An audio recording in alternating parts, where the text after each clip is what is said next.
నెల్లూరులోని జెన్నీ రమణయ్య, పనబాక భూలక్ష్మి తదితర ఎస్సీ-సెల్ నాయకులు మాట్లాడుతూ గత వైసీపీ ప్రభుత్వం 2019 నుండి 2024 వరకు ఏపీలో 200 పైచిరుకు దళితులపై దాడులు జరిగాయని, అందులో 16 మంది మృతి చెందారని, 40 మందికి పైగా తీవ్ర గాయాలు పాలయ్యారని, ఒక ఎమ్మెల్సీ తన దళిత డ్రైవర్ని చంపిన కేసులు ముద్దాయని, ఇన్ని రకాలుగా దళితులను రాష్ట్రం మొత్తం మీద వేధించి నేడు కూటమి ప్రభుత్వంలో దళితులను వేధిస్తున్నారని చెప్పడం హాస్యాస్పదంగా ఉందని, కూటమి ప్రభుత్వం ఏర్పడిన తర్వాతే దళితులకు రక్షణగా నిలిచిందని అన్నారు. పరిమాణించినటువంటి పరిస్థితి ఉందా?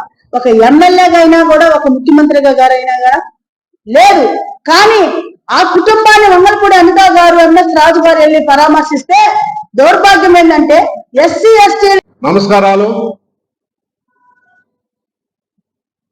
మాజీ ముఖ్యమంత్రి వైఎస్ జగన్మోహన్ రెడ్డి గారు 2019 నుంచి 2024 5 సంవత్సరాల పరిపాలనలో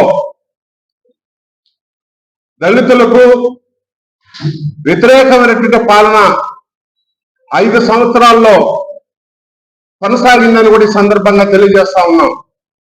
దానికి ప్రత్యక్షంగా ఈ 5 సంవత్సరాల కాలంలో దళితుల కోసం 15% రిజర్వేషన్లు అన్ని విభాగాల్లో దాదాపుగా 33,000 కోట్ల రూపాయలతో అభివృద్ధి సంక్షేమ కార్యక్రమాలు ఆ ప్రభుత్వంలో దళితులకు చెందాల్సినటువంటి నిధుల్ని దారి మళ్లించి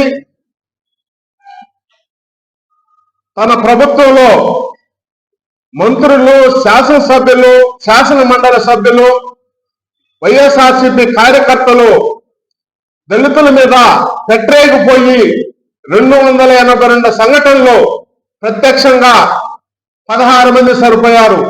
పరోక్షంగా దాదాపుగా 48 మంది సాగు బతుకుల మధ్య కొట్లాడారు.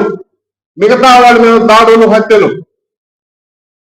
ఈరోజు 4-5 రోజుల క్రితం పత్రికల్లో కూడా చూసాం. ఈరోజు ఆంధ్రప్రదేశ్ దళితుల మీద ముసల కన్నీరు కాస్తా ఉన్నాడు జగన్మోహన్ రెడ్డి. గతంలో నా ప్రభుత్వంలో నా దళితుల్ని, నా ఎస్ఎల్ని బ్రహ్మాండంగా అన్ని రంగాల్లో ముందుండి నేను పరిపాలన చేశాడని చెప్పి మేము ఒక విషయం చెప్తా ఉన్నాం. మీ ప్రభుత్వంలో ఒక బాధ్యతగా శాసన మండలి సభ్యులు అనంతబాబు ఒక డ్రైవర్ అయినటువంటి దళితుడిని, సుబ్రహ్మణ్యంని తీసుకొని పోయి చంపి వాళ్ళ ఇంటి దగ్గర డోర్ డెలివరీ చేసిన విషయాన్ని ఇప్పటికీ దళితులు మర్చిపోలేని పరిస్థితి కూడా ఈ రాష్ట్రంలో ఉంది. అదేవిధంగా డాక్టర్ సుధాకర్ ప్రభుత్వం ఏర్పడిన కరోనా సమయంలో ఒక డాక్టర్ వృత్తిలో ఉండి ఒక దైవ సమానుడిగా భావించే ప్రజలు ఆయన మాస్కులు ఉండని దానికి అతన్ని ఒక సంఘ విద్రోహ శక్తిగా రోడ్డు మీద నిలబెట్టి పోలీసు చేత కొట్టించి ఆయన మానసికంగా రోగయ్యి చనిపోవటానికి కారణం కూడా వైసీపీ జగన్మోహన్ రెడ్డి ప్రభుత్వం. మరి ఈ రాష్ట్రంలో ఉన్నటువంటి ఉదయగిరి నియోజకవర్గంలో ప్రభుత్వం ఏర్పడినటువంటి నెల రోజుల్లోనే అదివిషాన్ని ఒక అమ్మాయిని ఉదయగిరి 2 కిలోమీటర్లు ఉన్నటువంటి ప్రాంతంలో ఒక అమ్మాయిని అనుషాన్ని కూడా ఊరేసినటువంటి సంఘటన ప్రభుత్వం ఏర్పడిన తర్వాత దగ్గరగా 2-3 నెలల్లో జరిగినటువంటి సంఘటనలు కూడా గుర్తు చేస్తా ఉన్నాం.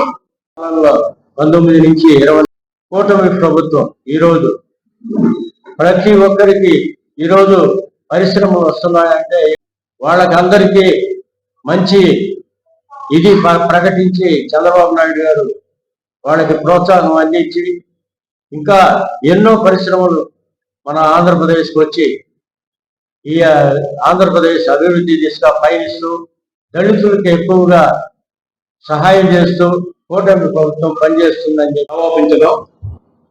నేను తెలుగుదేశం పార్టీ రాష్ట్ర నాయకుడిని, అదేవిధంగా సర్వేపల్లి పరిశీలకుడు. గత గవర్నమెంట్ లో దళితుల మీద అనేక దాడులు జరిగింది. దాన్ని ఆ రోజు దళిత సంఘాలు కూడా గవర్నమెంట్ లేకపోయినా కూడా మేమందరం కూడా ప్రాణాలు తెగించి ఈ దళితుల మీద జరిగిన సమస్యల మీద పోరాటాలు చేయడం జరిగింది. మనమందరం కూడా ఐక్యంగా ఉండి ఈ దళితుల పట్ల వ్యవహరిస్తున్న అందరినీ కూడా శిక్షించాలని సందర్భంగా తెలియజేస్తూ ముగిస్తున్నాను.